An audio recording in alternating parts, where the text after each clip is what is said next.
সামাজিক যোগাযোগ মাধ্যমের আলোচিত মুখ রুবায়েত ফাতেমা তনি। রাজধানীতে বেশ কয়েকটি শোরুম আছে তার। অনলাইনেও বিক্রি করেন পোশাক এবং কসমেটিক্স। তবে এবার আলোচনায় আসলেন প্রতারণার অভিযোগে। বিদেশি পণ্যের নামে তিনি বিক্রি করছেন দেশীয় পণ্য। তনির বিরুদ্ধে এমন অভিযোগ করেছেন এক ভোক্তা। রাজধানীর পুলিশ প্লাজায় সানভিস বাই তনির শোরুমে অভিযান চালিয়ে অভিযোগের সত্যতাও পেয়েছে ভোক্তা অধিকার সংরক্ষণ অধিদপ্তর।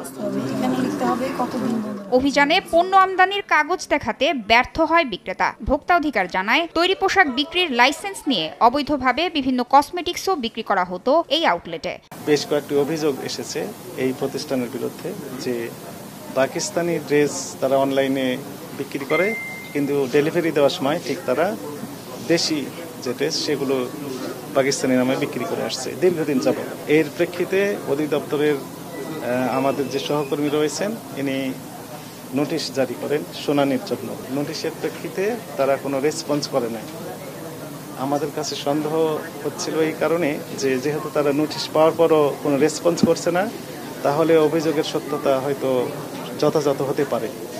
এই প্রেক্ষিতে সরাসরি আমরা এই দোকানে তদন্ত করার জন্যই মূলত এসেছিলাম। পাকিস্তানি ড্রেস এর সপক্ষে যে কাগজপত্র আমরা চেয়েছি, কোনো কাগজ তারা এখনো দেখাতে পারে নাই। বনানী শাখায় যেহেতু আছে, তাহলে আপনি এই কাগজপত্র সহ আমাদের অফিসে দেখান যে ইম্পোর্টের যে কাগজ পাকিস্তানি ড্রেসের সপক্ষে, সেগুলো দেখাতে হবে। একই সাথে তারা কেন শুনানিতে অনুপস্থিত ছিল, রেসপন্স করে নাই, সেই ব্যাখ্যাটাও তাদেরকে দিতে হবে।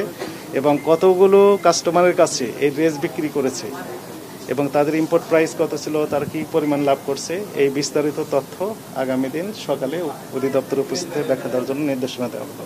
পরে পুলিশ প্লাজায় সানভিস বাই তনির আউটলেটটি বন্ধ রাখার নির্দেশনা দেয় ভোক্তা সংরক্ষণ অধিদপ্তর। তাসনিয়া নিশাত, মিম, সময় সংবাদ, ঢাকা।